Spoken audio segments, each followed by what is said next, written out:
ꯑꯩꯈꯣꯏꯗꯤ ꯑꯩꯈꯣꯏ ꯄꯣꯛꯂꯛꯄꯗꯒꯤ ꯑꯩꯈꯣꯏ ꯃꯌꯥꯝꯁꯦ ꯑꯩꯈꯣꯏꯅ ꯂꯩꯔꯤꯕ ꯁꯣꯁꯥꯏꯇꯤꯗ ꯑꯩꯈꯣꯏꯗ ꯔꯦꯁ ꯇꯧꯕꯤꯔꯛꯄ ꯃꯇꯝꯗ ꯂꯤꯃꯤꯇꯦꯁꯟ ꯀꯌꯥ ꯑꯃꯒ ꯂꯣꯏꯅꯅ ꯑꯩꯈꯣꯏ ꯁꯣꯁꯥꯏꯇꯤꯗ ꯔꯦꯁ ꯇꯧꯔꯦ ꯒꯣꯔꯃꯦꯟ ꯖꯣꯕ ꯇꯧꯗꯕ ꯌꯥꯗꯦ ꯊꯕꯛ ꯇꯧꯗꯗꯤ ꯃꯤ ꯅꯠꯇꯦ ꯕꯤꯖꯤꯅꯦꯁ ꯇꯧꯕ ꯌꯥꯗꯦ ꯕꯤꯖꯤꯅꯦꯁ ꯇꯧ ꯍꯧꯈ꯭ꯔꯕ ꯍꯧꯕꯁꯤꯅꯤ ꯃꯤꯑꯣꯏꯕꯅ ꯌꯥꯝ ꯋꯥꯔꯤꯁꯦ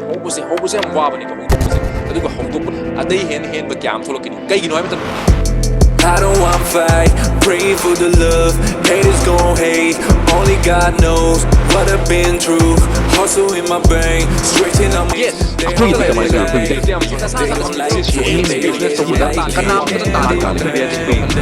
If you want to be successful, never listen to anyone who haven't done anything yet, and take action. Blame it on me, come and see me. I ain't got no time, calling my phone, say you love me. Ngasigi topic se average mindset versus high achiever mindset haibane shi ani ki difference se kaino average mindset na karamano adagi high achievers mindset na karamano haibado adu poto mayam da yam tirin thamjarake so quite first aina hangni question je mayam da chino mayam sing da hangni question je mayam na failure da key se kaigino haibdi fail oib da key se kaigino haipo je si je quite first si je average mindset ki quite first oiba kaino amne si symptom amne si je kaino hamda si je magi defect amne indication amne kaigino hai matam da fail oiba ki se atai ke shuwi nate quite first nang na sana sa da confidence lai jadaba nang na tawduri thabak se masida na sana sabu thajadaba adagi di na sana na sa da invest tong daba nang na tawduri goal se nang na sigi poche nang paikat ka dori thabak sida nang na sana invest tong daba na sana na sa thajadaba habi sidagi return lakadra adagi aina logu dori ai isa da ai sigi action je lobu ngamgodra ngamoidra habi na chingba kya ma si question na sana sa da arise tong jobai ni hangu matam de har kani ba nang fail oiba ki bra ai ki de ai di ready ni ai di hasi loi mak toroge nga tani do or die ni but action lom dai matang yaro kana loi mangi ni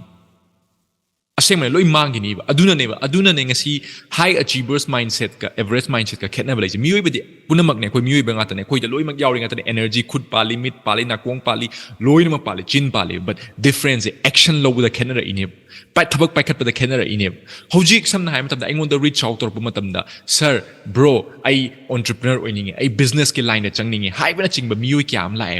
but ai khange ba ultimately moi ge goal se kaino hamta moi je ngasai gi excitement amana moi je ngasai gi sigum create tor mayam na sigi lifestyle je hinge sumai tawe si tawe hai ba je khang sigi lifestyle se moi changning ba dagi thabak phang da bagi damak ta somda changning ba kya am lai ni hai but action lom da yor akana di amani khatane lo ji yam tang na amani khatane ba yor ko do action lo do mayam aina hangni question si ne mayam da nang na sa da fau invest tong ning da ba na sana na sa gi knowledge fau gain tong ning da ba na sana na sabu adugi level to da pukhala chaning da ba nang na karam na kamaina nang na high achievers lifestyle do nang karam na kamaina hing do no question is sine si khangbiyo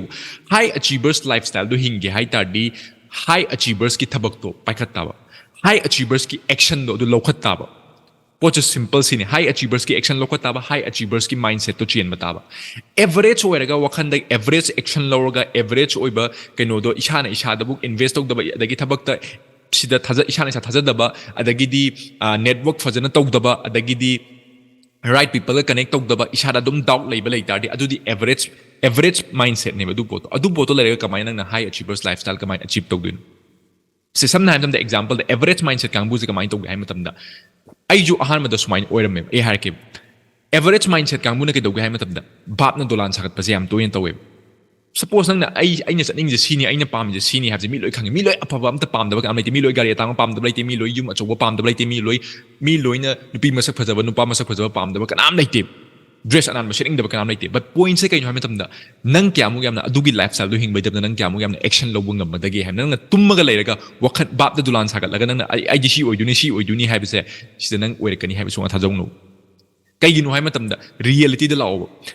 da lakta di nang taw go doi bilang na pami poto action lo tam competition je aduki matik wange hojik competition je aduki matik wang khala nang maning da dum lehau dor bani nang mani like khatang paraga ai like chonga pare like chani pare like 60 pare coaching chi myam yaw training chi myam yaw hai bana chingba kyam tholakani but main important is are you taking action nang action lo ri ba kaigino the action lo da tar di kem kana blaite massive action lo bom darka tai nang na chat ka duri poche nang na phanga duri poche hojik samna matam da mi loi ma comfort pa me high achievers lifestyle ju moi comfort thiri ne adagi di average mindset ju moi comfort have je mi loi pa me but sidai hojik average mindset people la sum yeng biu मोइगे purpose लेरमोय मोइगे goal लेरमो मोइन तौदुइसे कइगिनो हाइजे मोइ तसेना केम खंग फोतेब मोइन तौदोरी बिजनेस मयामना तौनै मयामना सी तौनै अदुना मयामना पैसा ताले आई थबक फंगदे सुमाइ तौके अदुना आइसु तौनिंगे हाइबना अयाम ओइदुने कइगिनो हाइ मतन पर्पस तो लैते तारदी नंगोन सागी नंगना गोल थम मतम नंगना सी आइसु सुमाइना रेस्टोरेंट हानिंगे सुमाइ दुकान हानिंगे सी तौनिंगे हाइ तौरे फरे तौरकान खर लेर कानदि नंगोनदा अदुगी बोरिंग दो नंगोन चुखलानि नंगोन तंखलानि दै नंग गिव अप तौरना अतोपा मु तौनिंगानि अदैना सपोज नंगिना मानब गवर्नमेंट जॉब फंगे दैदि मासी गवर्नमेंट जॉब तौतौना मासी कारम थौरे सुमाइन तौरे हाइ मतम नंगोनदा मु गवर्नमेंट जॉब के इन्फ्लुएंस उंग लानी अदे माना प्राइवेट जॉब तौब मतम सुमाइन तौरे अदुइ तादि मानंग प्राइवेट जॉब के इन्फ्लुएंस उंग लानी अदे माना सुमाइन प्रेस अमा हांगदुए अदे माना सुमाइना केनो यूट्यूब चैनल अमा हांगदुए अदे सुमाइना मा पैसा ताले अदे नंगोनदा अदुगी इन्फ्लुएंस क्या दम लाबदिना अदु मु तौनिंगानि मखल से नंगोन तौनिंगानि कइगिनो हाइ मतम अदु एवरेज माइंडसेट ने नंगी पर्पस लैतब नंगी गोल लैतब नंग तौदोरी पोचे नसाना कइनो खंगदब मीना तौनै पंगतौ तौबा सिगी पोच सिगी माइंडसेट जान थोलकपम दा बापना दुलान साब जान थोलकपम दरकार लೈ अखोइ मियोइ बनेबा अखोइ लाइ नते अखोइना सि लाइजे पर्पस अमा गलोइना लाइने अखोइन तौदोइसे थबक अमा अनि खिदानि अखोइ अखोइ पुनमक थबक अखोइन तौngam बनते but main importance nangna pamiba lifestyle je sigi poche figure out hantobi sida changa doriba sida nangna calculated hard work shimyam jana figure out to bom darka lei action sub law dana wakan khatang sagat laga aidi si oidoini adagi aidi satoi somdani aidi si gari thogdoini adagi di sumain togdoini haibase chinda haibadi am live but asengma poto onthora kanda di mi loi maning han banga tane action learning da banga tane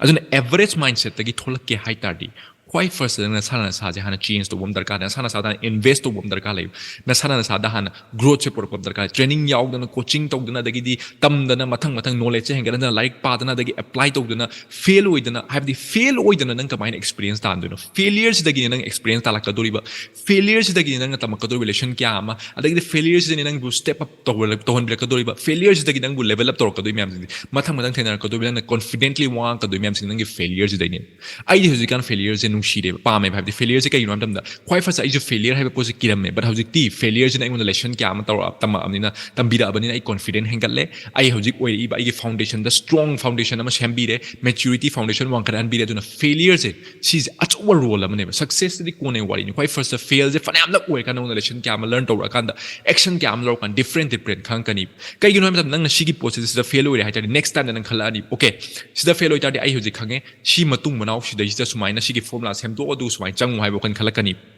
fail सुंगोय ओइना blind जपनि नंग दि fail दुम ओइना नंग failure दि chain Basunga यादि but ना अदु दि चेनिंग तादि please नंग average mindset तो लेबिरो रिक्स लौताबनी high achievers lifestyle दो हिंगे हाइता रिक्स लौताबनी रिक्स लौर मतुंगदा फेल ओइबे ताबनी फेल ओइ कान तम तामने अदु तादि मियोइबे पुनम अमता हाई अचीवर लाइफस्टाइल हिंगी म्याम से मियोइबे अमता लाइन फंगदि नंग जो इसु लोइ हिंगमनी but मोइन मैसिव एक्शन क्या ama failure क्या ama handle तौर मतुंग मोइ अदुगी मफम दो यौरिने लाइव नते अदुना अखोइ जो अदुगु चपाना थेना चदुन कंपटीशन जो वांखलइने अदुना सी पोचे मयाम खंजन बियु एवरेज माइंडसेट तो इतादि एवरेज एक्शन लौ दरदि average result लाकनी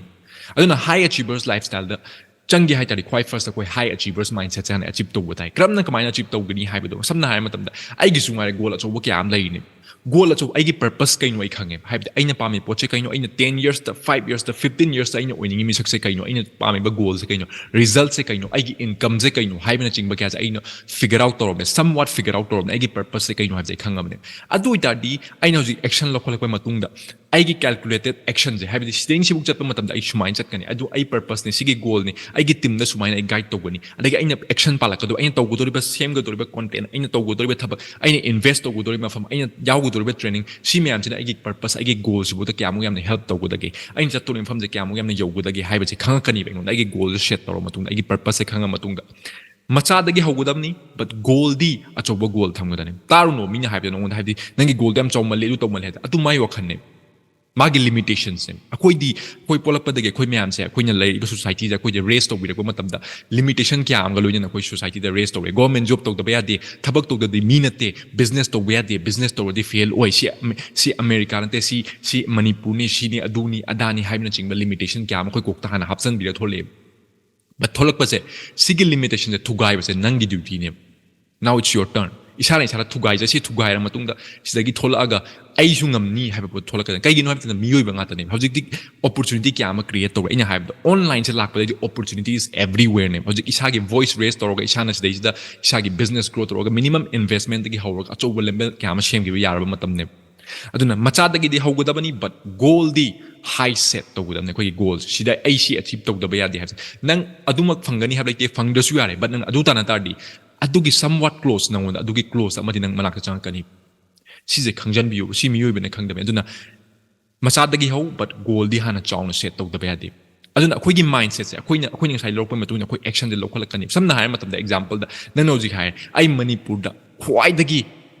one of the finest restaurant की मपू ओइनिंगे लाइब चाही अहुम मरी सिदा हारे अदु ओइतारदी सपोज एग्जांपल से मणिपुर 1000 रेस्टोरेंट लाइरे 1000 रेस्टोरेंट द एवरेज क्या मा दगिदी प्रोफेशनल क्या मा दगिदी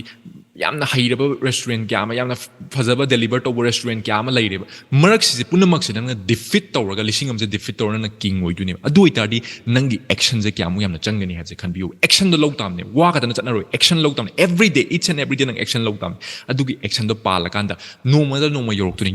तारसु केम काइबलते नंगोंदा अदुगी कॉन्फिडेंस मैच्योरिटी लेवल फेलियर क्या दो नंगोंदा ताकपीदुरब नंगजे अचौबा अनौबा लेवल अमदा नंगजे पुगिदुरबने but अदुगी गोल सेट तौ मतमदा नंगी मिटसे पांगथोरनी नंगी एक्शन जे हेंगलानी नंगी पॉजिटिव थिंकिंग अदगिदी नंगा तौगदोरी मैम से नंग अपग्रेड तौनिंगने सा लाइक क्याम पारानी दगी नॉलेज क्याम गेन तौरनी ट्रेनिंग क्याम यावरनी अदुई मतुंगी नंगी एक्शन जे लौखलानी अदुना पर्पस याम इंपोर्टेंट एनी पर्पस हो सपोज नंग हारे आई नॉर्थ ईस्ट आई रिचेस्ट मैन ओइगे हारे अदु ओइतारदी नॉर्थ ईस्ट द रिचेस्ट मैन क्याम ले एंटरप्रेन्योर क्याम ले बिजनेसमैन क्याम ले मयाम पुनमक नंग डिफीट तौरगा नंग स्टैंड आउट ओइदिने अदु ओइतारदी नंग अदुगी एक्शन द लौता 100 टाइम्स मल्टीपल टाइम्स 10 टाइम्स नंग एक्शन जे लौर कांदा नंग अदु मफम द योगदुने अदु योगना होना दुने नंग फंग तारदी अदु मफम द योग तारदी awesome नंगी गोल फंगे अदुई मतुंगदा अदुदा सु नंग पेलो ओइबा but नंग अदु फंगौदबा तारसु केम वागनो अदुदा नंग तमइबा फाउंडेशन सेमौरिबा लेवल नंगना मफम यौरी पोचे कनामदना तानबा ngamaroidabane नंगी एक्सपीरियंस दे सिजना millions time word oigrani millions of dollars ne sida word work do myam nangna sada aduna sije khangjan bi high achievers oige high achievers lifestyle oige hai tari nangi goal je thangbiro thambira matung de ningsing biu action logdaba yade habse bapna dolan saba dang kana balaiti habse action logdaba tawri poto action logdaba du howgadaba मचादगी हौगदबा but गोल्दी चाउन थमगदबा limitation मैम थुगाइगदबा मीने करी हाइरी माना करी हाइरी डजंट मैटर नंग नसाना कई ओइदुने हाबे सिज मैटर ने नंग नसाना खंगजै नंगी कैपेसिटी जे कइयो नंगी पोटेंशियल जे नसाना साना खंगजबने मोइने खंगबा नते मोइने नंगोंदा हाइरा काना ओके नंग दिसी ओइरोय नंग ओइरोइद्र पॉइंट से सीने नंग ओइरोय हाबसे तसिंग मोइना मोइगी वर्ड से नंग कंट्रोल तौ तारदी नंग नसाना साजे कंट्रोल तौ गमद्रे नसाना साजे कंट्रोल तौ नंग पामी पोट से कइनो हाइबा विजन जे पूरा clearly ओइरा मतुंगदा अदुगी मतुंगिना 100% 100% 90% of yati ko 100% nang pira matung si changjan gadam ne nang na kai gumba si dai okay ai youtube ta stay si book dai subscribers ai keno da 1 year dai gain tog de bet adu ai tar di ai ni si tog du si keno ai gi content ze every month ta sumaina ai 30 days ta ai content ze suppose 25 times adu ai tar di laptop ya 25 times and consistently nang push tog budam ne consistently push tog budam ne अदु कांदा नंगोंदा result लाकनी नंग अदुदा नंग पामिबा result तो यौबया यौदबा याय यौदबा तारसु नंगना पीबा effort तो अदुदुना नंगसे कदाइ no level अदुदा पुरो चखरनी अदुदगी नंगोंदा खंगबा क्याम ने अदु तारदी नंगोंदा अपग्रेड तो वे लेवल से नंगोंदा मथंग लाने फेल क्याम ओय नंग फेल दुना फेलियर दुना नंगोंदा experience क्याम Peerni Meena तानबा ngam experience तो अदुना सि खंगजम एवरेज माइंडसेट तै थोलके हाय तारदी भाबना दुलान साबा तो पीरो अदुगा इसागी एक्शन लो बतामने इसादे इन्वेस्ट तो बतामने तम बतामने पुनमक फ्री दे फंगे पुनमक फ्री दे तोगे कना नोंनो जिक फ्री पिरक तोरिगे कनाम दा दुनिया दा नोंदा फ्री पिरो ओइबा जिक आमतना फ्री दे दुम पाम दा फ्रीडम ले हौरो दुना ग्रो तो बंगम दा ताबने थी बताबने आई लंबेल काइदे ले अदुइता आई high lifestyle high achievers lifestyle दे हिंगे हाई तारदी थोलक बताबने थोलागा एवरेज माइंडसेट दे थोला मतुंगा एक्शन लौरो पिक केरे चावगेरा हौरो ngamnaba tawro tammo adagi talakpa pesa do mu invest tawro mu grow tawro aduna fuel ni nangi business tugi grow tawro mutunga 10 times 100 times nangi action do laptop de tawro kanda nang high achievers lifestyle do aduda hingba ngam confidence la ka de nongonda adugi nang tawning upgrade ma'am sing nong la ka do ni si ma'am je ma'am ne khang da bai ne suppose nang na hare ai network ta manipur da network ta north east ta network ki king network marketing ki king oi adu ita nang tawdu si nang network marketing sing maram da nang tamba ta bane practically nang thabok tawbu tamne adagi di mi ma'am deal tawbu tamne confidence communication skills na sing ba si ma'am da nang action pi ba tamne si ma'am de action je pi da matung da nang won da ma'am la ne failure kyam thengna ba tamne adu thengna ra matung da nang makaduni adu na tabida ai di bai network marketing की king ओइदुनी आई network marketing चंगनी आई millionaire ओइदुनी से HYBE दि live हाइरे 3 months संग स्वाइचुम हाइरे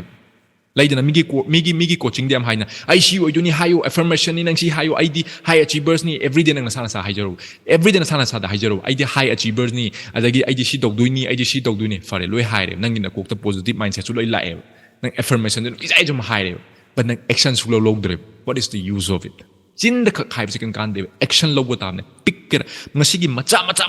ꯑꯦꯛꯁꯟꯁꯦ ꯁꯤꯁꯤꯅ ꯅꯪꯉꯣꯟꯗ ꯑꯆꯧꯕ action ꯑꯆꯧꯕ ꯄꯣꯠ ꯑꯃ ꯅꯪꯉꯣꯟꯗ ꯑꯣꯏꯔꯛꯀꯗꯣꯏꯅꯦꯕ ꯅꯪꯅ ꯈꯪꯗꯕ ꯋꯥꯅꯦꯕ ꯉꯁꯤ ꯁꯤꯒꯤ ꯃꯆꯥꯁꯦ ꯁꯤꯁꯤꯅ ꯑꯆꯧꯕ ꯄꯣꯠ ꯑꯃ ꯑꯣꯏꯈꯤꯗꯣꯏꯅꯦꯕ ꯅꯪꯅ ꯂꯧꯔꯤꯕ ꯑꯦꯛꯁꯟ ꯅꯪꯅ ꯇꯧꯔꯤꯕ ꯊꯕꯛ ꯁꯤ ꯃꯌꯥꯝꯁꯤꯡꯁꯦ ꯅꯪꯅ ꯂꯥꯛꯏꯕ ꯆꯍꯤꯁꯤꯗ ꯅꯪꯁꯦ ꯑꯆꯧꯕ ꯅ꯭ꯌꯨ ꯚꯔꯖꯟ ꯑꯃ ꯅꯪꯒꯤ ꯊꯣꯛꯂꯛꯀꯗꯣꯏꯅꯦꯕ ꯕꯠ ꯁꯤ ꯃꯌꯥꯝꯁꯦ ꯑꯦꯛꯁꯟ ꯂꯧꯗ ꯇꯥꯔꯗꯤ ꯆꯤꯟꯗ ꯈꯛ ꯍꯥꯏꯕꯗꯤ ꯀꯩꯝ ꯀꯥꯟꯅꯔꯣꯏ ꯑꯗꯨꯅ ꯑꯦꯛꯁꯟ ꯂꯧꯕꯤꯌꯨ ꯃꯥꯁꯤꯞ ꯑꯦꯛꯁꯟ ꯂꯧꯕ ꯑꯃ ꯗꯔꯀꯥꯔ ꯂꯩ ꯇꯥꯔꯒꯦꯠ ꯁꯦꯠ ꯇꯧꯕ ꯑꯃ ꯗꯔꯀꯥꯔ ꯂꯩ okay this is my goal ꯑꯩꯒꯤ ꯄꯔꯄꯁꯇꯣ ꯈꯪꯕ ꯃꯊꯧ ꯇꯥꯏꯕ ꯑꯩꯅ ꯇꯧꯗꯣꯏ ꯄꯣꯠꯁꯦ ꯀꯩꯅꯣ ꯑꯩꯒꯤ ꯄꯦꯁꯟꯁꯦ ꯀꯩꯅꯣ ꯑꯩꯅ ꯇꯧꯅꯤꯡꯉꯤ ꯄꯣꯠꯁꯦ ꯀꯩꯅꯣ ꯑꯩꯒꯤ ꯒꯣꯜꯁꯦ ꯀꯩꯅꯣ ꯑꯦꯚ꯭ꯔꯤꯊꯤꯡ ꯅꯪꯅ ꯁꯤꯗ ꯂꯣꯏꯅꯃꯛ ꯀ꯭ꯂꯤꯌꯔ ꯑꯣꯏꯗꯦ ꯍꯥꯏꯕ ꯂꯩꯇꯦ ꯕꯠ ꯁꯝ ꯋꯥꯠ ꯅꯪ ꯈꯪꯗꯕ ꯌꯥꯗꯦꯕ ꯑꯗꯨ ꯈꯪꯉꯀꯥꯟꯗ ꯅꯪꯒꯤ ꯁ꯭ꯇꯦꯞꯁꯦ ꯀꯦꯜꯀꯨꯂꯦꯠ ꯇꯧꯔꯀꯥꯟꯗ ꯑꯩꯅ ꯑꯦꯛꯁꯟ ꯄꯥꯜꯁꯦ ꯁꯤꯅꯤ ꯁꯨꯃꯥꯏꯅ ꯁꯣꯝꯗ ꯆꯠꯇꯣꯏꯅꯤ ꯑꯗꯨ ꯑꯣꯏꯇꯥꯔꯗꯤ ꯑꯩꯅ ꯇꯧꯗꯣꯔꯤ ꯄꯣꯠꯁꯦ ꯀꯔꯤꯅꯣ ꯍꯥꯏꯕ ꯄꯣꯠꯁꯦ ꯅꯪ ꯈꯪꯉꯛꯀꯅꯤ ꯔꯤꯂꯦꯇꯦꯠ ꯑꯣꯏꯕ ꯅꯪꯒꯤꯗꯨꯒ ꯅꯪꯒꯤ ꯊꯕꯛ ꯄꯥꯡꯊꯣꯛꯀꯗꯣꯏꯕ ꯔꯤꯂꯦꯇꯦꯠ ꯑꯣꯏꯕ ꯄꯥꯡꯊꯣꯛꯀꯗꯣꯏꯅꯦꯕ ꯑꯩꯅ ꯆꯠꯇꯣꯏꯁꯦ ꯁꯣꯝꯗꯅꯦ ꯑꯗꯨ ꯑꯣꯏꯇꯥꯔꯗꯤ ꯁꯤ ꯆꯠꯄ ꯃꯇꯝꯁꯤꯗ ꯑꯩꯅ ꯇꯧꯗꯣꯏꯁꯦ ꯀꯩꯅꯣ ꯁꯄꯣꯁ ꯅꯪꯅ ꯍꯥꯏꯔꯦ ꯅꯪꯅ ꯎ ꯑꯃ ꯊꯥꯔꯦ ꯎꯁꯦ ꯆꯥꯎꯈꯠ ꯑꯩꯁꯦ ꯎꯁꯦ ꯁꯨꯃꯥꯏꯅ ꯁꯤꯒꯤ ꯎꯁꯦ ꯁꯨꯃꯥꯏꯅ ꯒ꯭ꯔꯣ ꯇꯧꯕ ꯄꯥꯝꯃꯦ ꯁꯨꯃꯥꯏꯅ ꯇꯧꯕ ꯄꯥꯝꯃꯦ ꯑꯗꯨ ꯑꯣꯏꯇꯥꯔꯗꯤ ꯅꯪꯅ ꯁ꯭ꯇꯦꯞ ꯕꯥꯏ ꯁ꯭ꯇꯦꯞꯇꯣ ꯁꯦꯝꯗꯣꯏ ꯅꯪꯅ ꯄ꯭ꯂꯥꯟꯇꯦꯠ ꯅꯪꯅ ꯏꯁꯤꯡ ꯊꯥꯕꯤ ꯇꯥꯕꯅꯤ ꯃꯥꯒꯤ ꯆꯪꯉꯤꯕ ꯃꯌꯥꯝꯁꯤꯡꯗꯣ ꯅꯪꯅ ꯇꯧꯕ ꯇꯥꯕꯅꯤ ꯑꯗꯨꯒꯤ ꯃꯇꯨꯡ ꯏꯟꯅ ꯅꯪꯉꯣꯟꯗ ꯐꯪꯗꯣꯏꯅꯦ ꯅꯪꯅ ꯇꯧꯕꯒꯤ ꯄꯣꯠꯇꯨ ꯔꯤꯖꯜ ꯐꯪꯗꯣꯏꯅꯦ ꯅꯪꯅ ꯁꯨꯡꯇꯧ ꯇꯧꯗꯅ ꯂꯩ ꯇꯥꯔꯗꯤ ꯑꯗꯨꯗꯤ ꯑꯦꯚꯔꯦꯖ ꯃꯥꯏꯟꯁꯦꯠꯅꯦꯕ ꯑꯗꯨꯅ ꯑꯦꯚꯔꯦꯖ ꯃꯥꯏꯟꯁꯦꯠꯇ ꯊꯣꯛꯄꯤꯔꯣ ꯀꯩꯒꯨꯝꯕ ꯍꯥꯏ ꯑꯆꯤꯚꯔꯁ ꯂꯥꯏꯐ ꯁ꯭ꯇꯥꯏꯜ ꯍꯤꯡꯒꯦ ꯍꯥꯏ ꯇꯥꯔꯗꯤ ꯌꯨ ꯁꯨꯗ ꯍꯦꯞ ꯐꯔꯁ ꯌꯨ ꯁꯨꯗ achieve high achievers mindset aduda hana focus tobiyo aduga nongonda result lakani action massive action goal purpose simyam je hangdokpiyu aduga nangna pami poto fangani manifestation have ishana manifest have do ishana manifest to budamne have di tawduri potse kaino hay poto adugi matunge nangna action lobota that is very important so nang se kanano